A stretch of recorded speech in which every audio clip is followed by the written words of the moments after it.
Thank you. Dr. Lane's now going to continue with the second half of her presentation. Thank you. Yes, Dr. Lane. Thank you.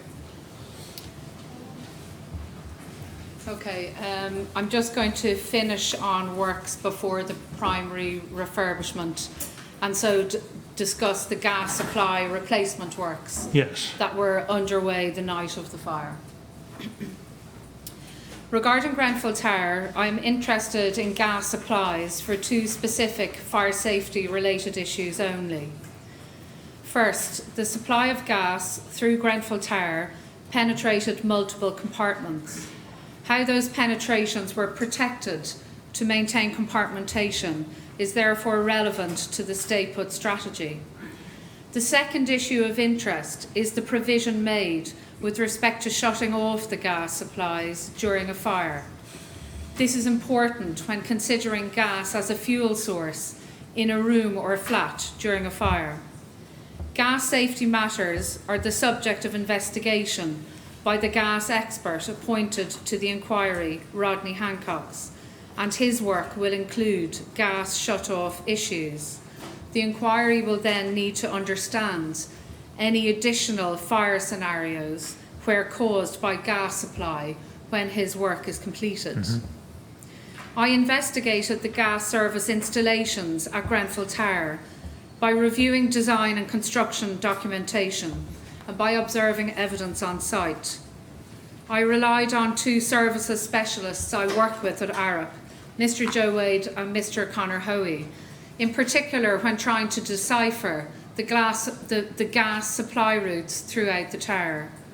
During our site inspections on the 7th, 8th and 9th of November 2017, my team located the gas supplies and traced the pipework to understand how the systems were distributed throughout Grenfell Tower. This was a complex process, particularly within the basement. My findings as a result, and as they relate to fire safety compartmentation requirements only, are summarised in the following presentation. There were two original gas supplies in Grenfell Tower. The first gas supply, which I refer to as the landlord supply. This served boilers that provided communal heating and hot water for Grenfell Tower, as well as the three finger blocks located south of Grenfell Tower. The landlord gas supply entered Grenfell Tower through the east building elevation. It entered at a high level within the basement level, nearly 5 metres above finished floor level. The landlord gas supply was then routed horizontally along the basement level where it served the original boilers. During the primary refurbishment, new boilers were installed to provide a new central heating system for Grenfell Tower. The original landlord gas supply was therefore extended to serve these new boilers. The original boilers were retained and they continued to serve the three finger blocks south of Grenfell Tower. The landlord gas supply doesn't leave the basement and does not therefore apparently breach any compartmentation. Therefore, I will not discuss the landlord supply any further at this stage. The second gas supply, which I refer to as the residential supply, provided gas for domestic appliances such as cookers to residential flats on levels 4 to 23. I understand that just over 70% of the flats had a live gas supply. The original residential gas supply entered Grenfell Tower through the east building elevation at basement level also. This residential gas supply was then routed horizontally along the basement level, where it then split into 4 gas pipes, and these were routed vertically up 4 shafts in the building core. The term used for a vertical pipe that distributes upwards through a building is riser. These 4 gas risers continued up the building, and at some point between the basement level and level 4, the 4 risers were split into 6. This split and its location requires further investigation. However, what is clear is these 6 risers continued up the building to level 23. One of each of these 6 risers passed through each flat. These original gas risers connected every floor of Grenfell Tower from basement level to level 23. The gas risers passed through each compartment floor, connecting all the compartments they passed through. Therefore, these risers are also required to be protected to maintain compartmentation. Approved Document B requires that pipes which penetrate a compartment are to be protected in one of 2 ways. The pipe should be fire stopped at every compartment wall or floor that it penetrates, or the pipe should be enclosed with a protected shaft formed with fire-resisting construction. Where gas pipes are enclosed in protected shafts, they also require ventilation at the top and bottom of the shaft for safety reasons. It is important to note that Approved Document B states that gas service and installation pipes should not be incorporated within a protected stairway unless the gas installation is in accordance with the requirements for installation and connection set out in the pipelines safety regulations and the gas safety installation and use regulations. These specific requirements are not provided within Approved Document B for fire safety, and they require other safety measures to be installed. For example, for emergency control of the gas supply to the building. These provisions made for compliance with these separate regulations are being dealt with by the other expert. Gasworks commenced in 2016, which led to a 3rd main gas supply being installed at Grenfell Tower. During an inspection by Cadent Gas on the 30th of September 2016, a small gas leak was identified in one of the 6 risers supplying gas to the original flats on levels 4 to 23. The gas riser with the gas leak was disconnected. It was capped at ground level. This disconnected gas riser supplied flat 2. This image shows the location of flat 2, which is the flat located on the southeast corner of Grenfell Tower. As I said, just over 70% of the original flats in Grenfell Tower were supplied with gas. 13 of these flats were in this flat 2 location on the southeast corner.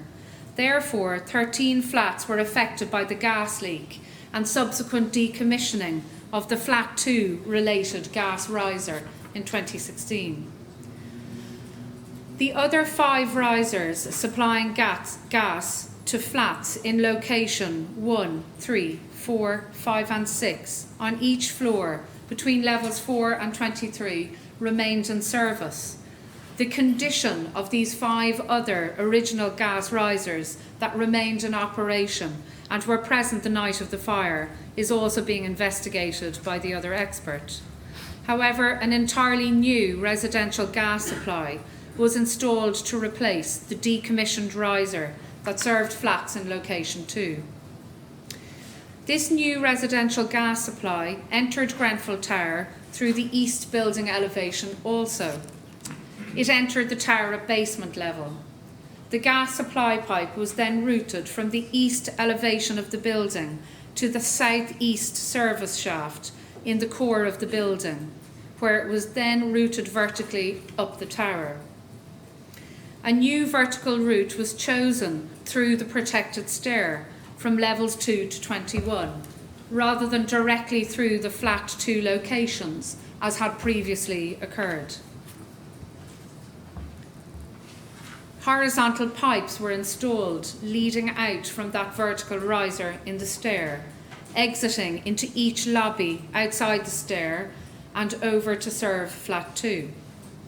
These horizontal pipes penetrated the protected stair compartment wall and the flat compartment wall on each relevant storey within the tower. These horizontal pipes ran under the false ceiling in each lobby and so were visible from within the lobby. This was to be the case at every level, requiring a residential gas supply in the southeast corner.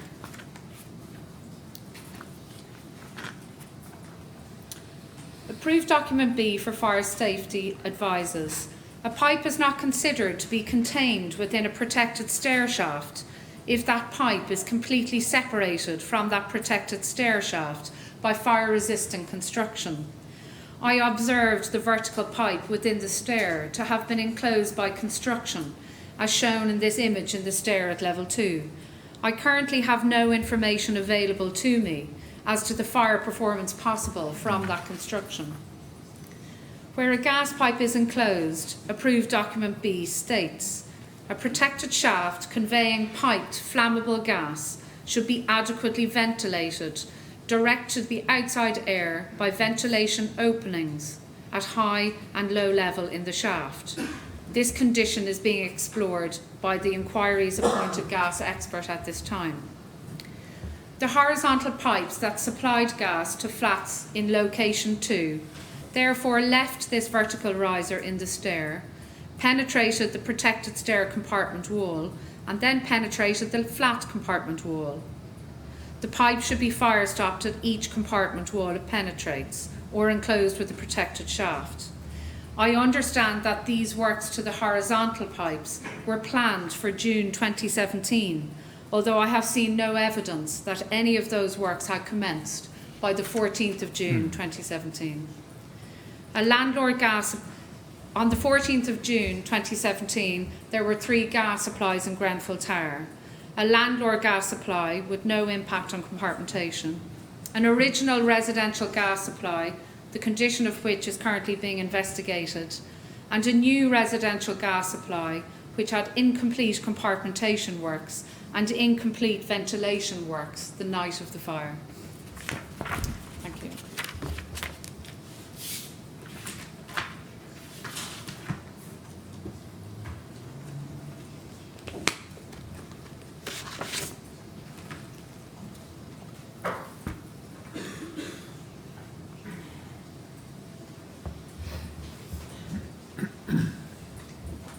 Okay, for the remainder of the afternoon I'm going to talk about the primary refurbishment. Yes, thank you. With an overview of the whole thing first. Between 2012 and 2016, the TMO commissioned a major refurbishment of Grenfell Tower. I refer to this as the primary refurbishment. The refurbishment was funded by the Royal Borough of Kensington and Chelsea, and the funds for the refurbishment were released in 2012. The primary refurbishment was substantial, and I would like to read the Ryden general scope of the project as follows.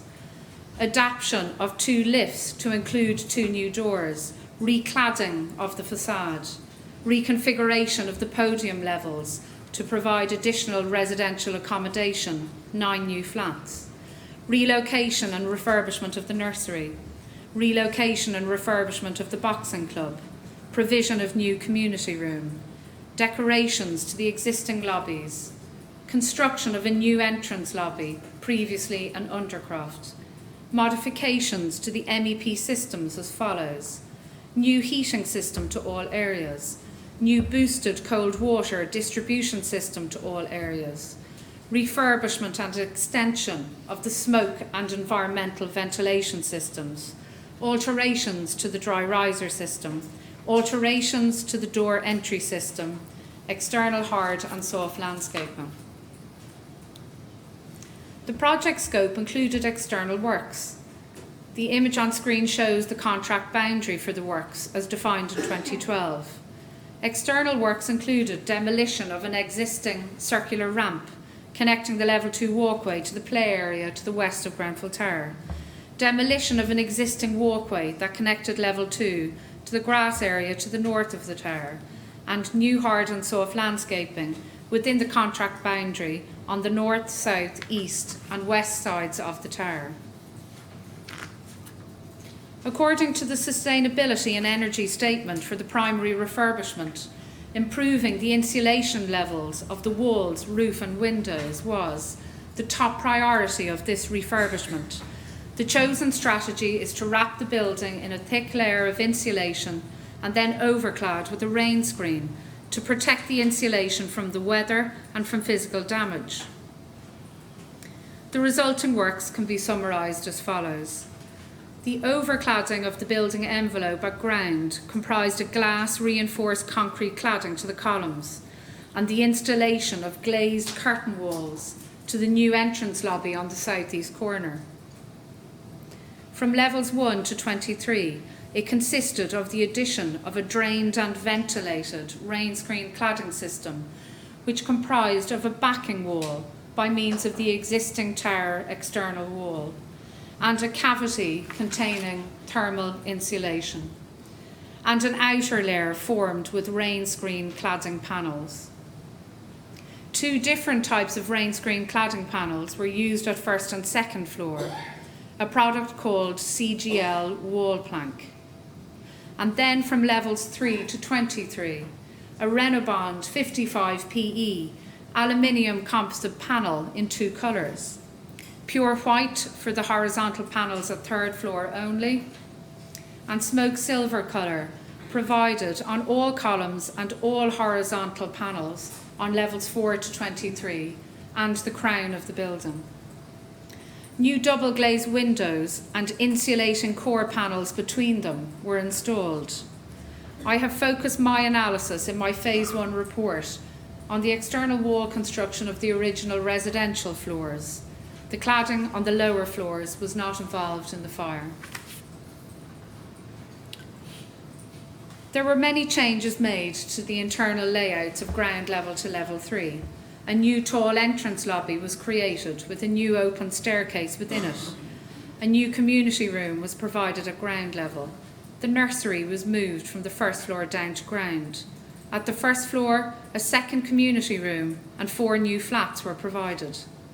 A new flat was provided at level 2, and the boxing club was moved from ground level up to level 2. At the third floor, 4 new flats were provided, resulting in a total of 9. Reconfiguring these internal spaces caused the need to reconfigure the lift and stair access, and so made them fully available at those levels also. As I have already explained this morning, the small lift that originally served ground level to level 3 was demolished. Access to the main lifts was then modified so that these 2 lifts could now be accessed from levels 1 and 3 as originally they were not. I have explained the modifications to the lift and will not explain them any further. With regard to the existing stairs, modifications were made to stairs between ground level and level 3. No modifications were made to the central stair from level 4 to roof. 3 small internal stairs were demolished between ground and level 3. The location of these stairs is highlighted in red in the left-hand image. New balconies were constructed, highlighted green in the right-hand image, to connect a new open stair in the new multi-storey entrance lobby located in the southeast corner, highlighted in blue, over to the central enclosed lobby at levels 1 and 2. From level 3, access via the main central protected stair and lobby was provided. The internal changes from ground to level 3 also required modifications to the existing internal fire main so that it became accessible at these levels. The existing smoke control system was also modified to incorporate the new lobbies at ground level 1, 2 and 3. The operation of the system was changed and new power supplies and controls were also provided during the refurbishment.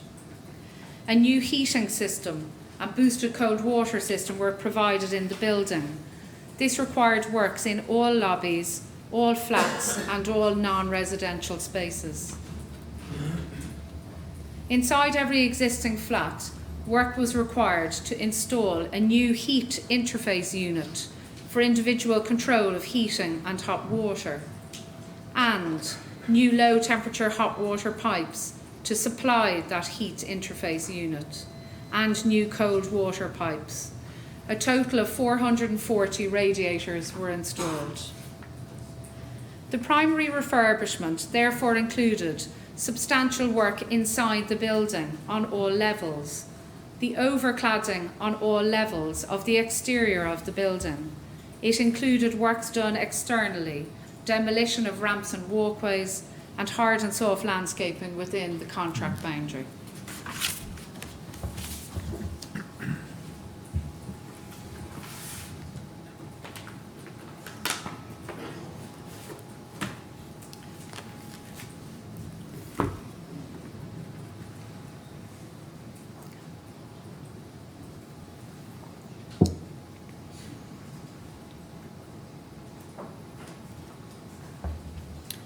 I will focus in detail on the Rainscreen cladding component of the primary refurbishment works later, but first I would like to provide more information about some of the other works done to Grenfell Tower during the primary refurbishment. And so I will provide more information on each of the external works, the reconfiguration of lower floors, the fire main works, the refurbishment of the existing smoke control system, the new heating and hot water system, and the new cold water system. This is in order to provide greater clarity on how those works impacted the fire safety features in Grenfell Tower. The contract boundary for the primary refurbishment is outlined in red. According to the primary refurbishment design documentation, external hard and soft landscaping was provided within this boundary. There were changes to external pedestrian access to Grenfell Tower.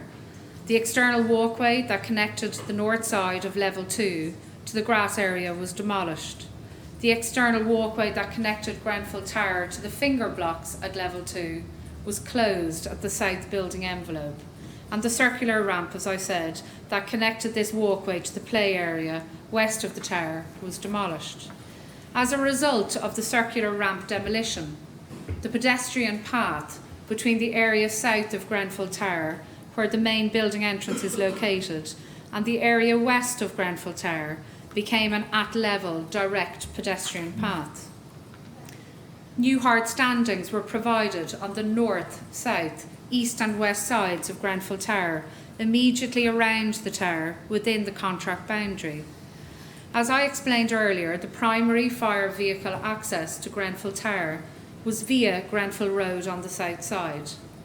During my site visits, I observed that the fire access to the south and east elevations was maintained after the primary refurbishment.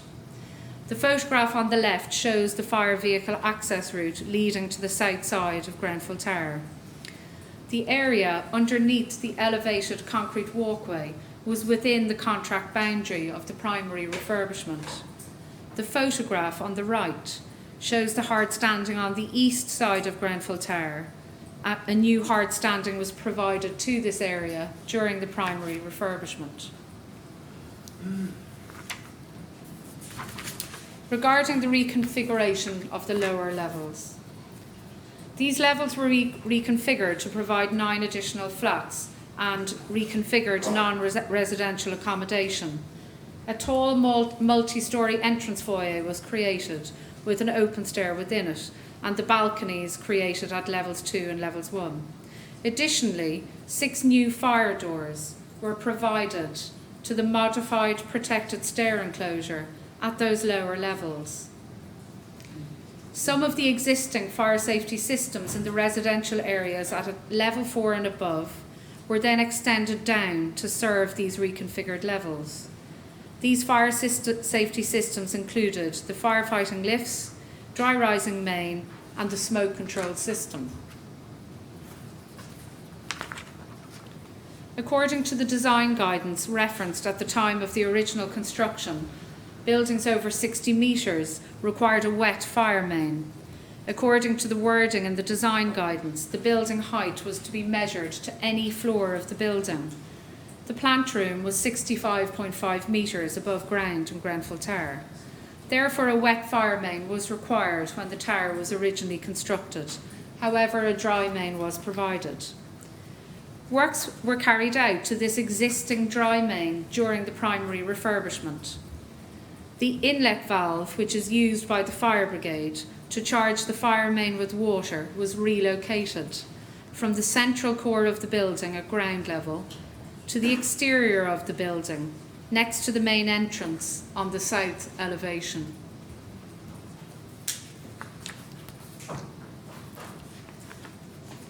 New piping connected this new inlet to the existing main. Vertical and horizontal piping was installed as part of these works. I do not know the exact route or length of piping added. However, the new inlet is approximately 8.5 metres from the location of the original dry rising main. New connections for firefighting hoses were installed at the first, second and third floor, so that the dry rising main served every floor above ground level.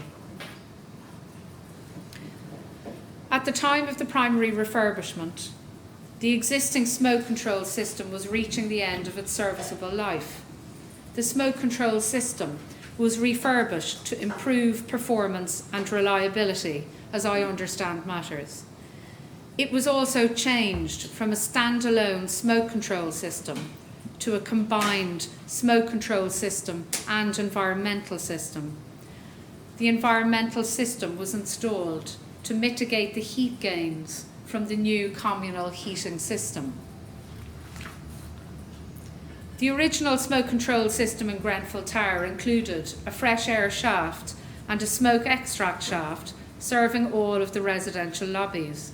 It had no environmental air purpose.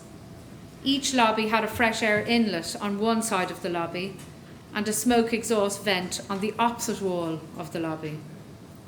A manual so-called fireman's override was located at ground level. All lobbies contained 4 vents, 2 high-level vents on the north wall and 2 low-level vents on the south wall. These vents were mechanical, so they could open and close to allow airflow in and out of the lobby. Originally, the low-level vents connected directly into 2 fresh air shafts on the south side of the lobby. A fresh air supply fan was installed at the bottom of the south shafts on level 3. The high-level vents connected directly into 2 smoke exhaust shafts on the north side of the lobby. A smoke extract fan was installed at the top of the north shafts at the roof. There was a smoke detector in each lobby. If smoke was detected in the lobby, the vents in that particular lobby were intended to open. The vents on other floors were intended to remain closed. The south low-level vents were to supply fresh air to the lobby. The north high-level vents were to extract smoke from the lobby.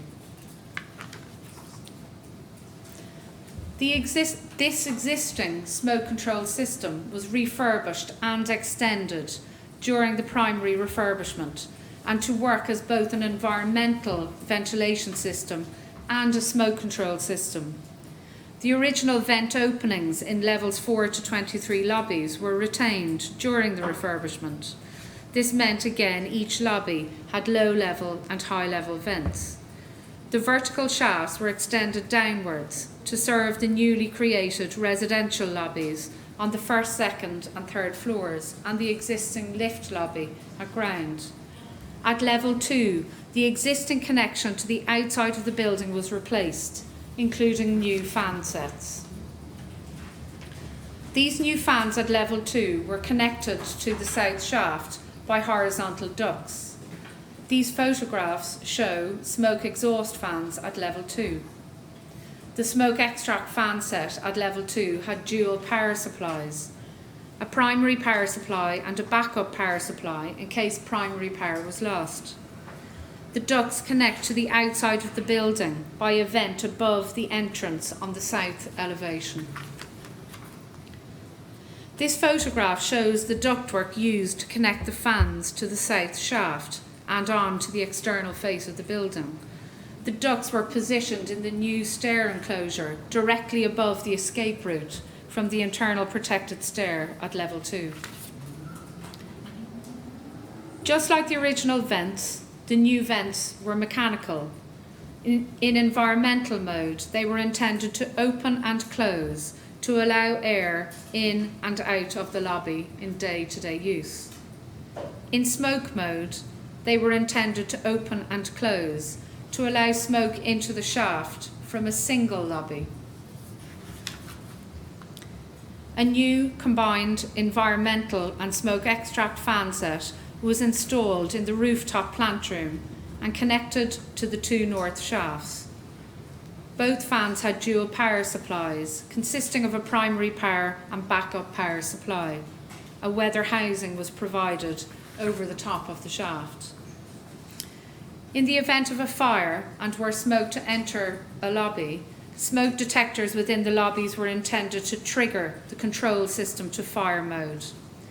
This is a photograph of one of the smoke detectors in the level 3 lobby for smoke control activation. The sequence of events in smoke mode was intended to be as follows. Firstly, the vents on all other floors should shut, and all the vents on the floor where smoke has been detected open. This is to isolate the non-fire floors from the floor where the fire is located, and to direct the full capacity of the smoke control system to the fire floor only. The roof smoke exhaust fan should turn on and pull air and smoke out of the lobby vents, up the north shafts where it vents from the building at roof level. The environmental fan at level 2 should shut down. The separate smoke extract fan should then turn on and pull air and smoke out of the lobby vents, down the south shafts, and vent from the building through the second floor external wall. As air and smoke is extracted from the lobby by all the vents within it, air is drawn into the lobby from the stair. A permanently open vent was also located at the roof of the stair. Fresh air was intended to be drawn down through the stair and into the lobby. The flow of fresh air through the open stair door or through the gaps around the stair door if the stair door was closed is intended to prevent smoke entering the stair from the lobby. This is the design intent, to maintain the protected stair as a safe space for escape and firefighting. According to design documentation, the refurbished smoke control system was also designed to allow firefighters to change the floor of operation of the smoke control system, so change it from the current floor of operation to any other floor. The smoke control system was to be designed to operate on a single floor at any one time. Within the entrance foyer, a control panel was provided. This was to enable the fire brigade to close all vents on all floors in a single operation. I have requested further information on this system. According to design documentation, the smoke control system was also provided with override switches on each floor. I observed those switches in my site inspection. Operation of the switch should allow the fire brigade to open the vents on that floor only and lock the switches on all other floors so that those vents could not be accidentally opened at the same time. Returning this mechanical switch to its original position should close the vents on that floor and unlock the switches on every other floor. This is intended to enable the fire brigade to operate the smoke control system on any chosen floor using that respective key switch.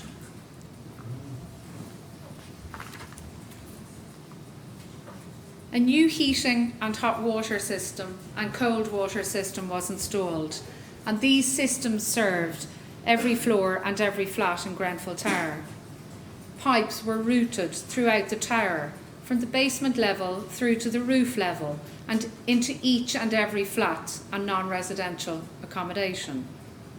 Each pipe penetration through a compartment wall and floor was therefore required to be protected. New boilers were installed in the basement to serve this new system, and the landlord gas supply, as I've explained, was extended to supply those boilers. The original boilers were retained and they continued to serve the 3 finger blocks. In addition to the new boilers in the basement, the new heating and hot water system included a heat interface unit in each of the flats. The intention was to provide space heating and instantaneous hot water for that respective space. A pair of flow and return pipes connected to each heat interface unit to the new boilers in the basement. I'm going to refer to each pair as a riser to simplify my explanation of the pipe routing throughout the building. 5 risers connected the basement to level 2, serving all flats and non-residential accommodation on these levels. A 6th riser connected the basement to level 23, serving all flats on levels 3 to 23. This riser entered the protected stairway between levels 3 and 4 only. This riser then continued up the building through each protected lobby from levels 4 to 23, but within a riser cupboard in the lobbies. The pipes appear to have been fire stopped at each floor level, but I currently have no information available to me as to the fire performance possible from that construction. A pair of pipes then routed out of this riser cupboard laterally across the ceiling, passing in through the compartment wall to each flat.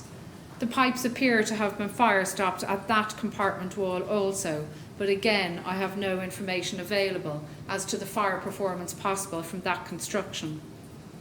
Cold water pipes were run from water tanks on the roof, down through the protected lobbies also. One pipe was run from the 23rd floor down to the 14th floor.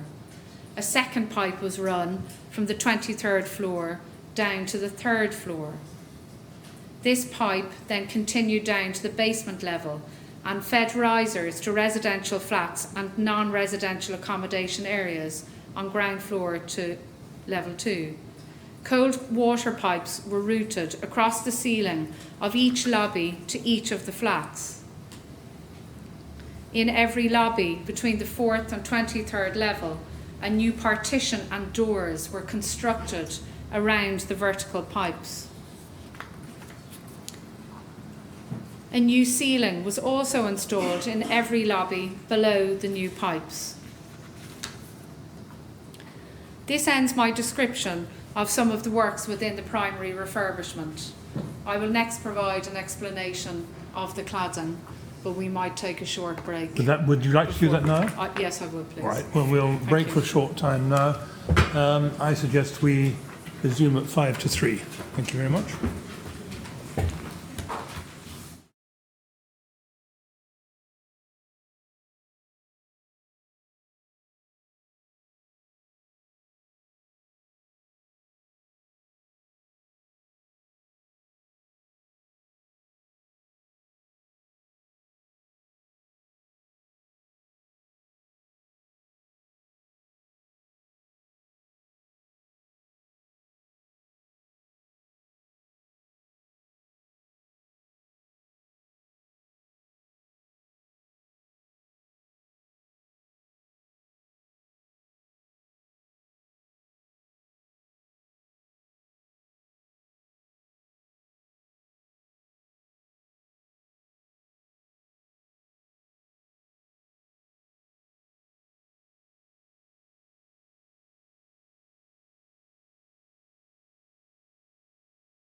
Yes, Dr. Lane, when you're ready. Thank you.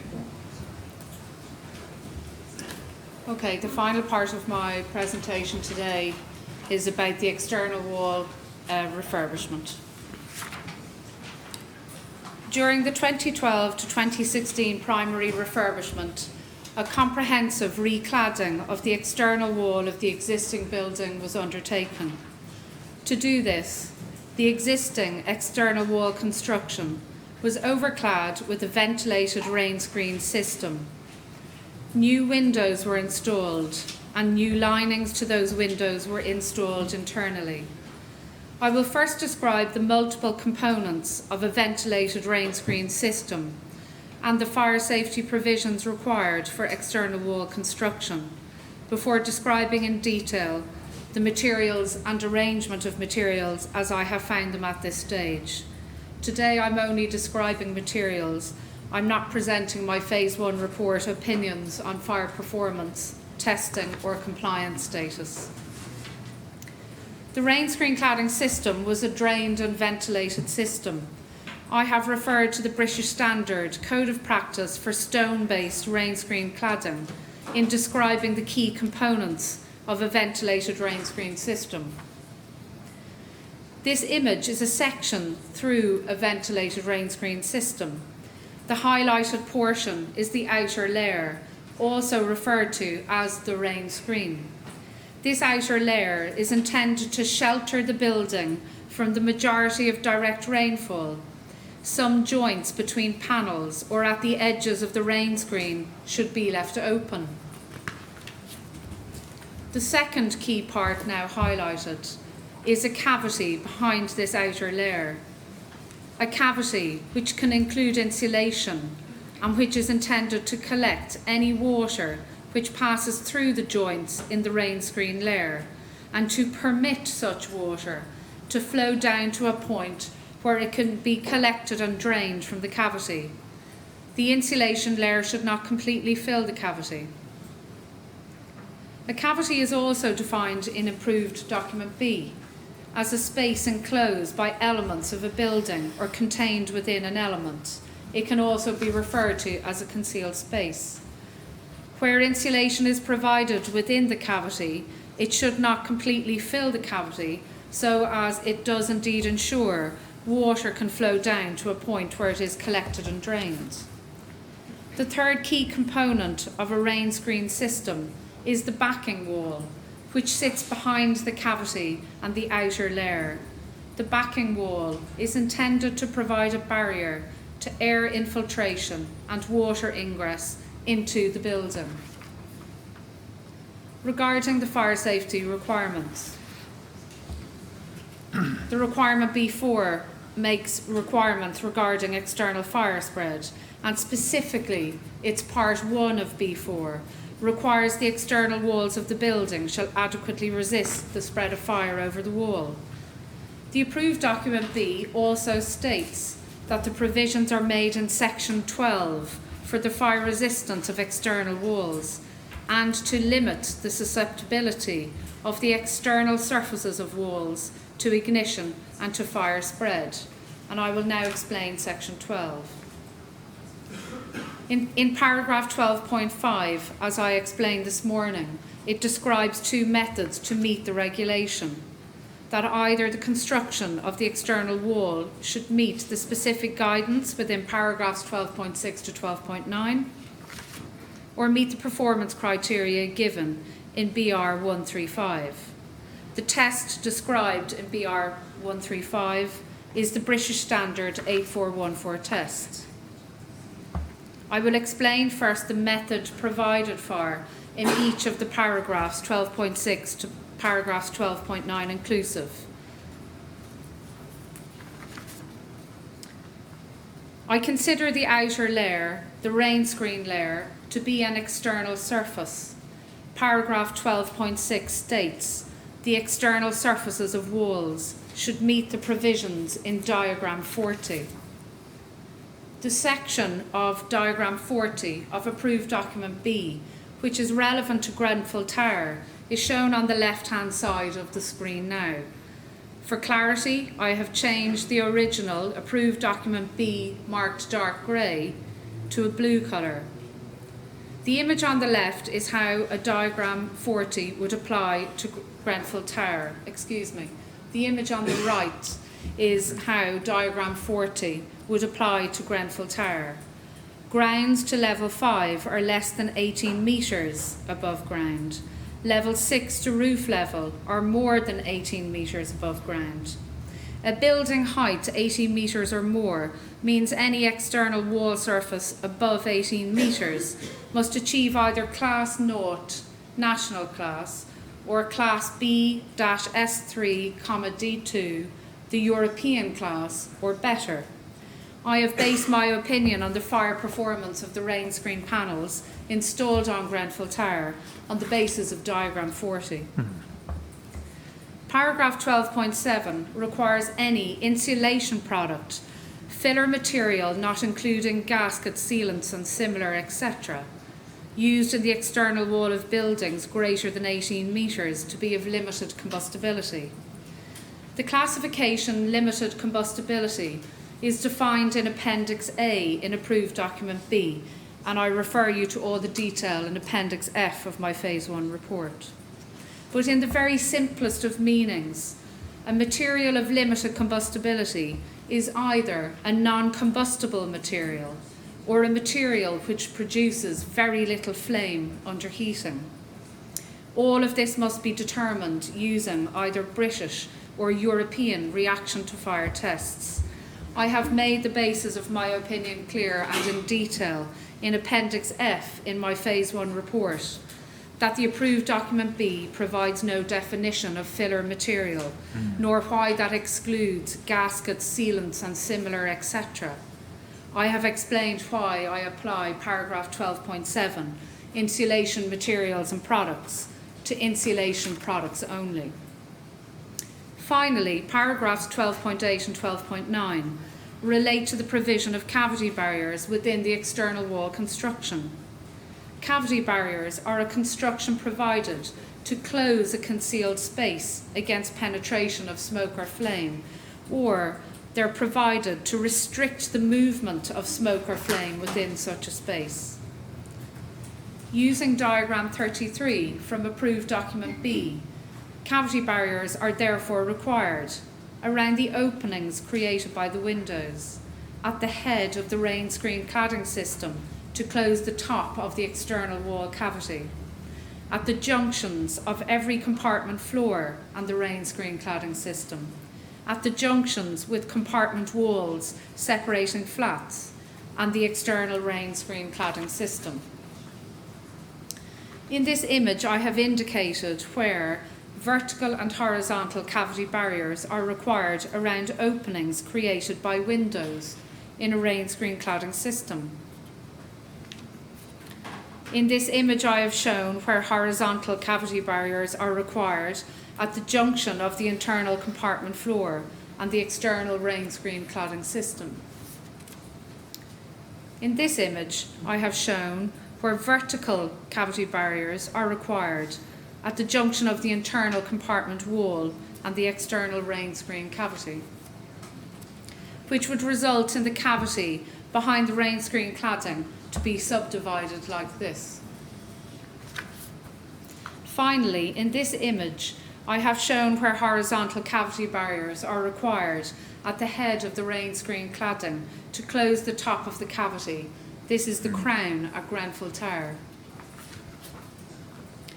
The statutory guidance document, approved document B, also makes provisions for the construction of cavity barriers. They are required to achieve at least 30 minutes integrity and 15 minutes insulation fire resistance. Specifically around openings, cavity barriers may instead be formed of specified materials of a minimum thickness. In addition, cavity barriers must be tightly fitted to rigid construction. Where it is not possible to tightly fit the cavity barrier, a different protection method called fire stopping must be used in those locations instead. Fire stopping has a different purpose to a cavity barrier. it has a higher standard of fire resistance. The required fire resistance of fire stopping for a residential building greater than 30 metres is 2 hours integrity and insulation at the junction between the compartment floors. It is 1 hour integrity and insulation at the junction of the internal compartment walls with the external wall. Therefore, if a Rainscreen outer layer was not interpreted by the designer as rigid construction, then fire stopping would be required instead of cavity barriers.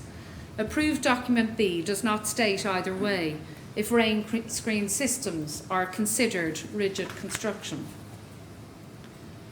Now I will describe the second method referred to in the approved document B. The second method is to meet the performance criteria which are given in BRE Report 135 using full-scale test data from British Standard A414. I will be producing a separate report on this matter and will not go into detail at this stage, only to show this image on the left of a ventilated Rainscreen system installed on the test apparatus for conducting a British Standard 8414 fire test. The test standard specifies the size and orientation of the system for testing. It requires the complete cladding assembly to be tested. The complete assembly is defined within as complete cladding assembly, including sheeting rails, fixings, cavities, insulation and membranes, coatings, flashings or joints. And these are to be specified by the test sponsor and affixed to the masonry test walls using their proprietary system fixing. The performance criteria that approved document B, paragraph 12.5 refers to is defined in Annex A of BR 135. It states performance of the system is to be evaluated against 3 criteria.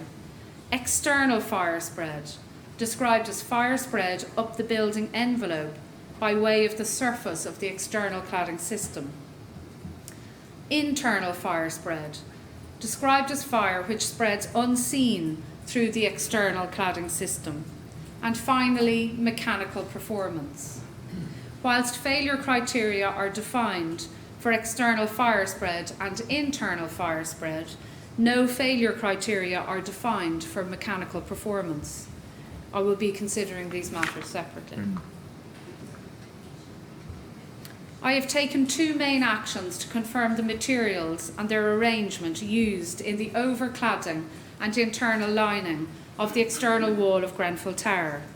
I carried out detailed on-site inspections on the 6th of October, the 1st of November, and every day between the 7th and 9th of November. I have carried out a detailed review of evidence from the relevant parties provided to me by the inquiry. I will update my Phase 1 work if any additional evidence becomes available.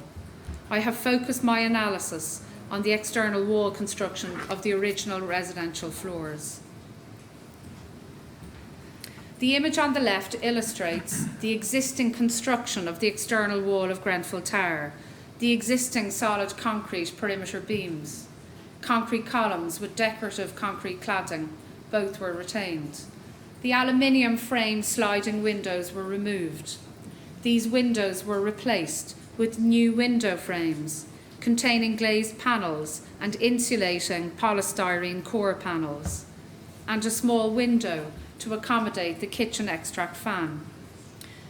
The external overcladding of the existing wall was to create a ventilated Rainscreen cladding system, and so resulted in the original building external wall used as the backing wall, a new weatherproof membrane between the new windows and the existing concrete structure, new thermal insulation applied directly to the backing wall, a Rainscreen cavity drained to the exterior, and Rainscreen cladding panels as the outer layer.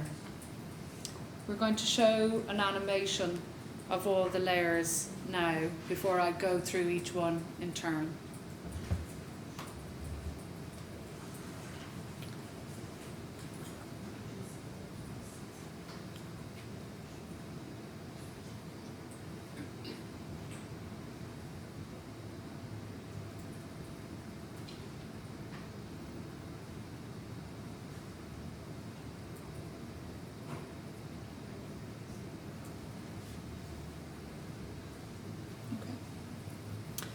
First, I would like to talk specifically about the new window frames with glazing and insulating polystyrene core panels.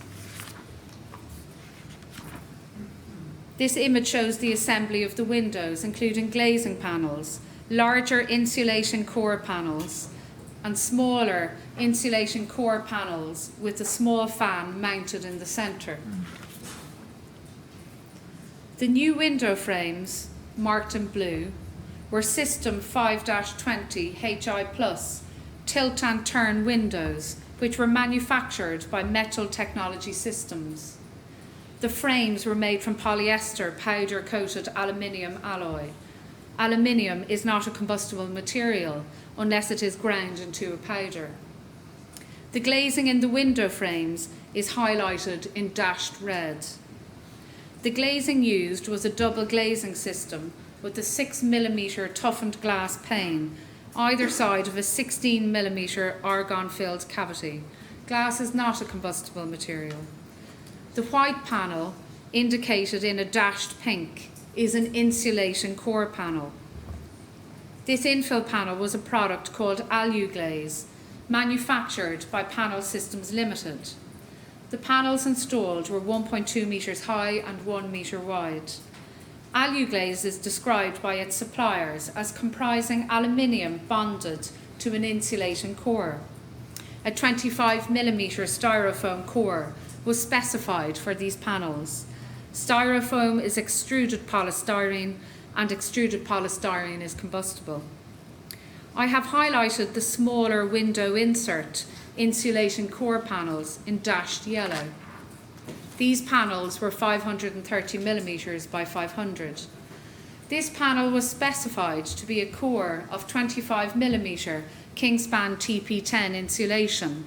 TP10 is a polyisocyanurate, which is a combustible material. However, I did not find Kingspan in those locations where I inspected them.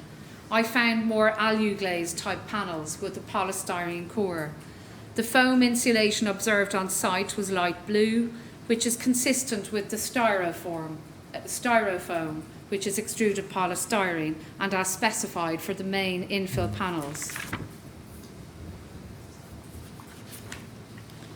This whole window assembly, including the glazing and the insulation core panels, was then fixed to the outside face of the existing horizontal concrete perimeter beams, as illustrated here. I remind you the horizontal concrete above and below the windows are beams which support the internal floor. The window frame is bolted onto the outside of the existing external wall using metal brackets at the top and bottom of the window frame. Therefore, the new position of the window is 185mm further out relative to the original windows. Additionally, the new position of the window frames relative to the existing external wall structure also introduced a gap around the edges of the new windows.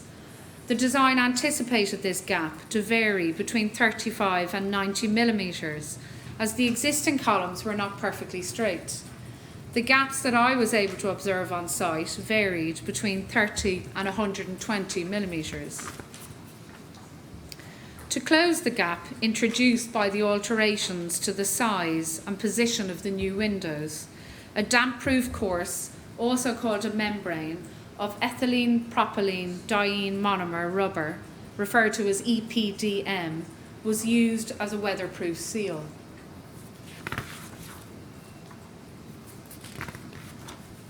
EPDM is a synthetic rubber and is a combustible material.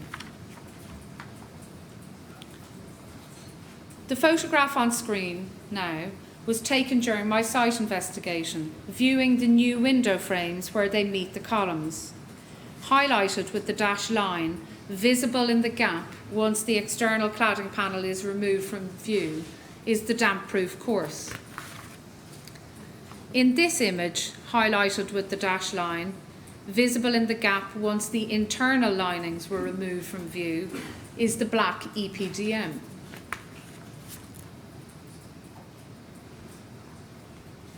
The new thermal insulation was directly fixed to the perimeter beams and the vertical concrete columns.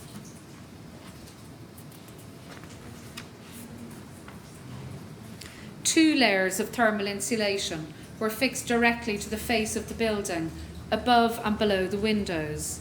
A single layer of thermal insulation was fixed directly to the face of the columns. Each were fixed using a 180mm stake screwed into the face of the existing concrete perimeter beam or column. The 180mm stakes pierced the insulation, therefore mechanically fixing it to the existing structure. On the columns, this was a single layer of 100mm thick polymeric foam insulation with an aluminium foil outer facing.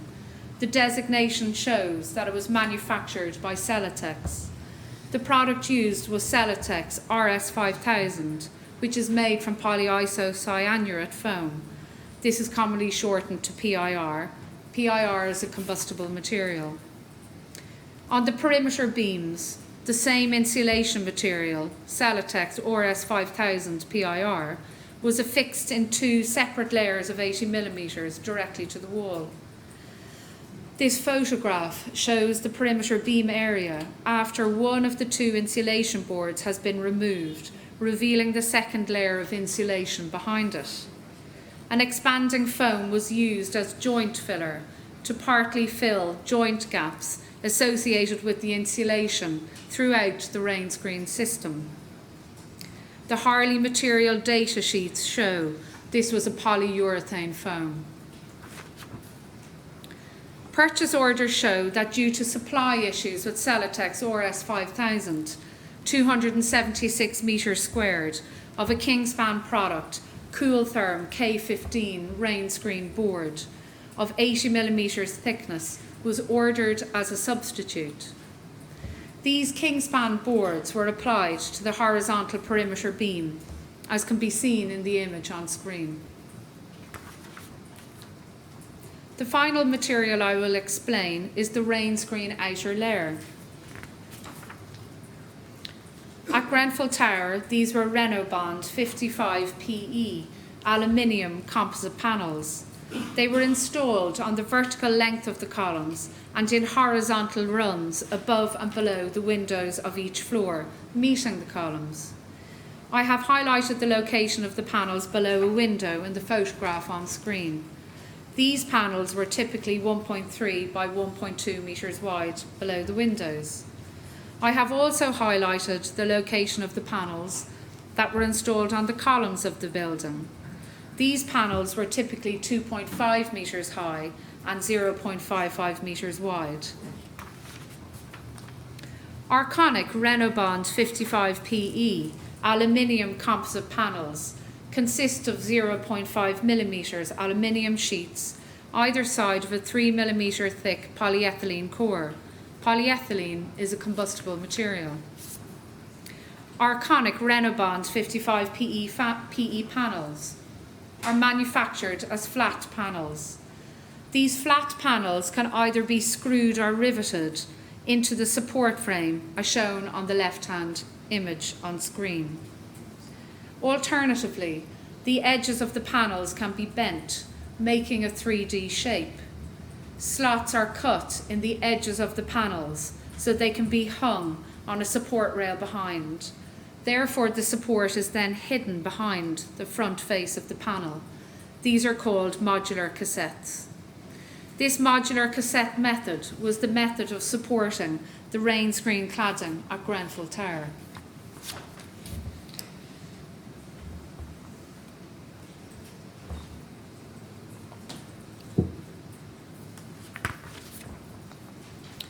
Vertical metal channels were attached to the building exterior at approximately 1.15 metre centres as measured on site.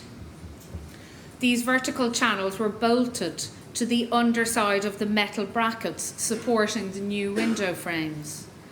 These cladding rails were in turn fixed back onto the new window brackets. These photographs from my site investigation show the vertical cladding rails in place below a window. The cladding rails are highlighted in orange. and the steel brackets to which they are affixed in green. My understanding is that both these brackets were manufactured by Trifab. The vertical cladding rail is bolted to the steel bracket. It therefore sits in front of the thermal insulation, but no fixings go through the insulation itself to support it. The photograph on the right-hand side is a close-up image of the rail. It is a U shape with metal bolts connecting the two sides. The Arconic Renobond 55 PE panels were hung on these bolts. This photograph shows one of the Rainscreen panels being removed from the building as I witnessed it. It shows the 3D shape of the panel and the slots cut into the edge to hang on the bolts within the cladding rails.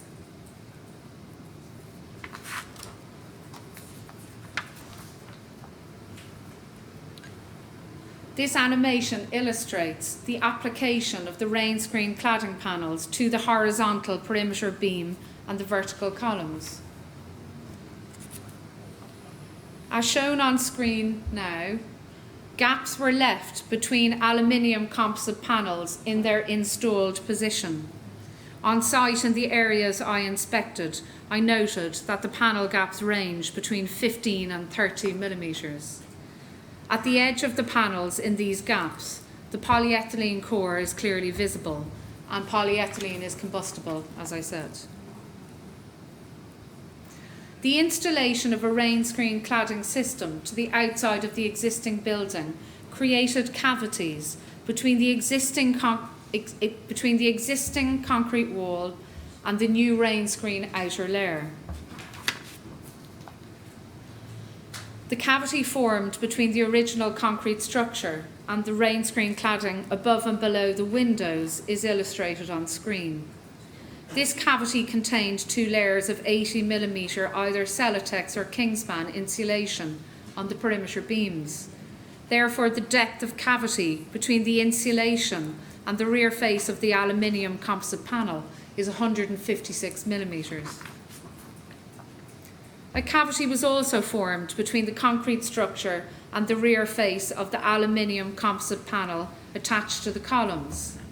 The column cavity contained 100mm thick insulation.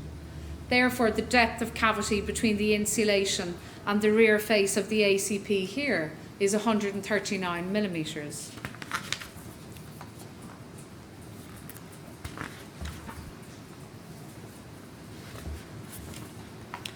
Horizontal cavity barriers were installed on both the columns and horizontal perimeter beams at Grenfell Tower.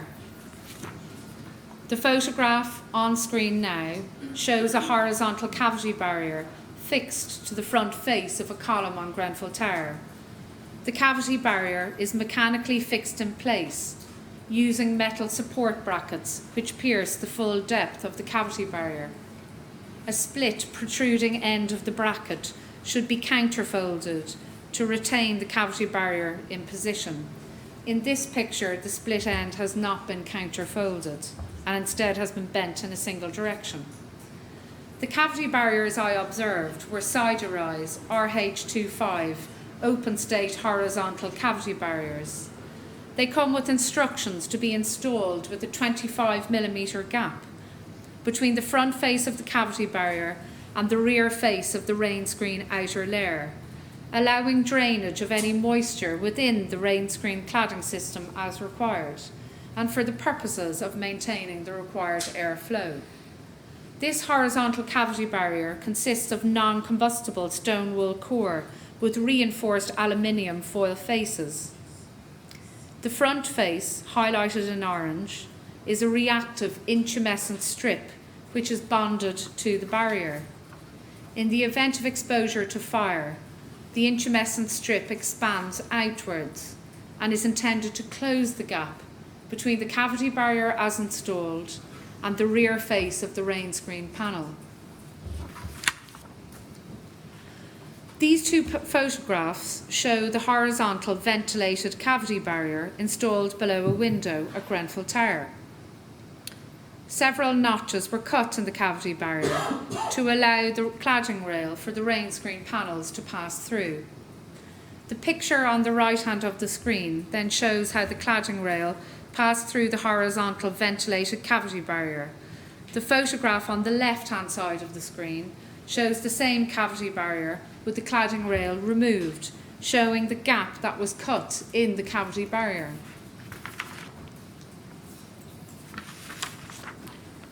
Vertical cavity barriers were installed on 10 of the 14 columns of the tower.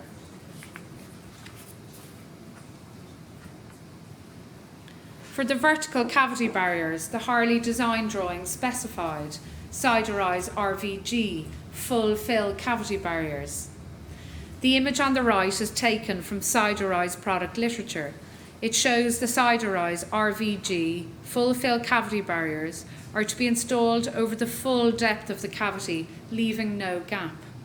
It is a mineral wool product which is non-combustible. On site, I observed instead that the horizontal cavity barrier product, Siderise RH25, open state cavity barrier, had been rotated and installed vertically. It had also been installed with the intumescent strip facing into the existing concrete structure. This photo shows the Siderise RH25 cavity barrier rotated and installed in the vertical position. A gap was observed between the roughly cut mineral wool barrier and the Rainscreen panel. I observed some required cavity barriers not to have been installed at Grenfell Tower. This image illustrates the cavity barriers present in the external wall cavity. It can be seen there are no cavity barrier products installed around the openings made by the windows. The installed internal material linings to the windows in the refurbishment, which I will describe shortly, are also not considered to meet the performance of a cavity barrier as defined in the approved document B. No cavity barriers were specified at the head of the external wall cavity up by the so-called crown. I have yet to carry out an inspection of that area to check if they were anyway.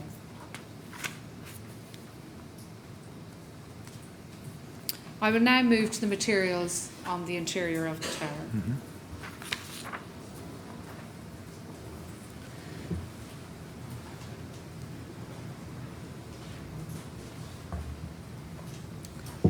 This photo from prior to the refurbishment illustrates the original windows and material lining the window reveals on the left. When the original windows were removed, the highlighted lining materials were also removed. New materials were then installed internally around each of the windows. The materials highlighted here are the final finished linings. As you can see, the location of the new materials installed was limited to the top, bottom and both sides of every window opening. The materials applied internally included existing timber, part of the original window linings. This solid timber material is highlighted in blue in the image of the original construction, which is on the left. New UPVC linings around the window opening. UPVC, plasticized polyvinyl chloride, is a solid plastic combustible material. This is highlighted in orange in the right-hand side image. Pieces of insulation placed between the existing concrete construction and this UPVC lining. This is highlighted in yellow in the right-hand image, as well as other larger pieces of thermal insulation underneath all four sides of the UPVC linings, which I will also explain.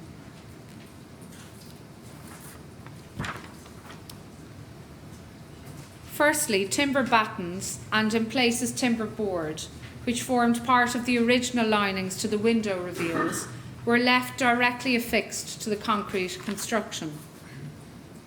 I have shown the position of these materials in the images on the screen here. The timber materials themselves can be seen in this image, which shows the condition when all the newly installed linings have been removed. Where the original timber lining was retained, this was approximately 195 millimetres wide. and as can be seen in the image on the left, does not extend out to the new window position. A gap exists. While inspecting the external wall of Grenfell Tower, I observed foam-type filler materials placed in these gaps. This image on the right is a view looking up above to the top of the window at the right-hand corner. In the gap above, between the window frame and the existing concrete face of the building, an orange foam filler material can be seen. I also observed insulation material underneath the UPVC lining directly.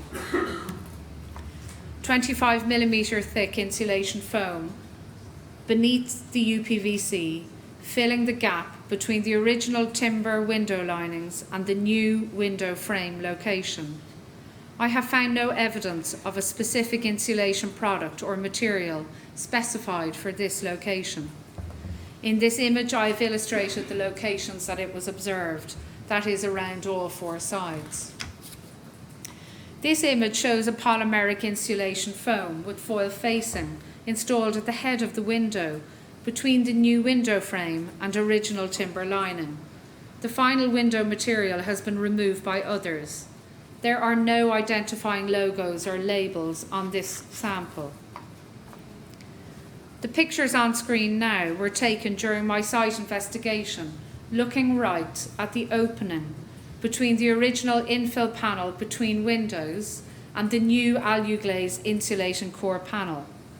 In this location, I found 25mm thick polymeric foam sealing the edge of the void created between the old and the new infill panel.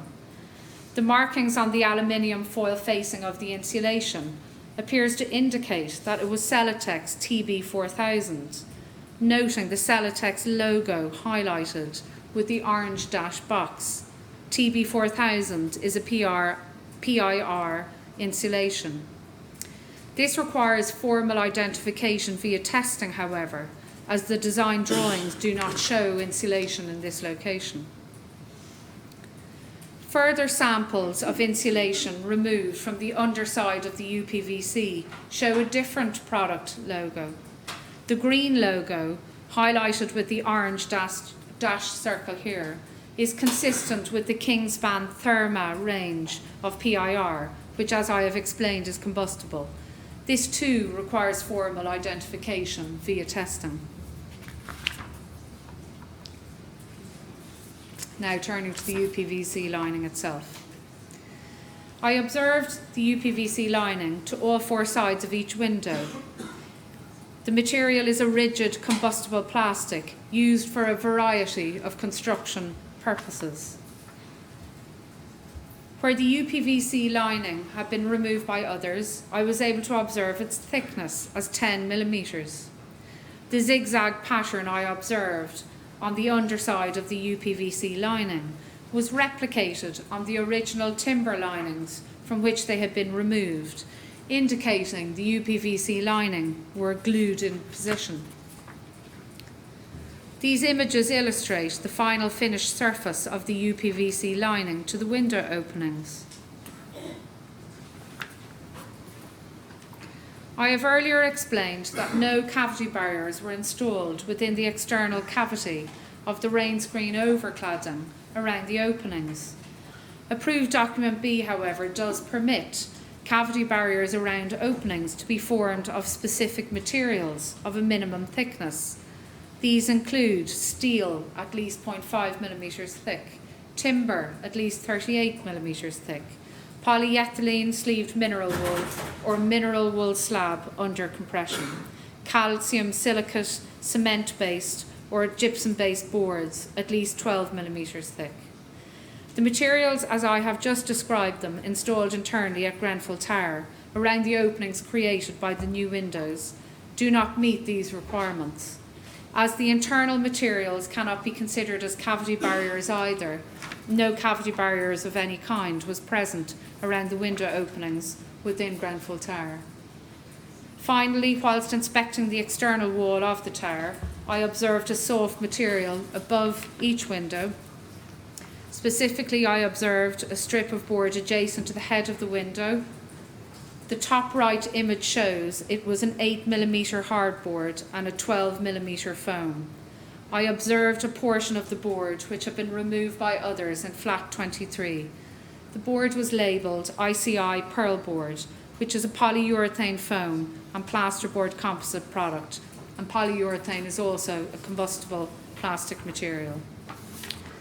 This concludes my description of the materials used and how they were arranged and fixed for the external and internal refurbishment of the external wall of Grenfell Tower. Thank you. Thank you very much indeed. Thank you. Thank you, sir. That concludes Dr. Lane's presentation today, and we will commence again tomorrow at 10 a.m. with the presentation of Professor Niamh McDade. Yes, thank you. Thank you. So we'll finish there and we'll be back here at 10 o'clock tomorrow morning. Thank you all very much.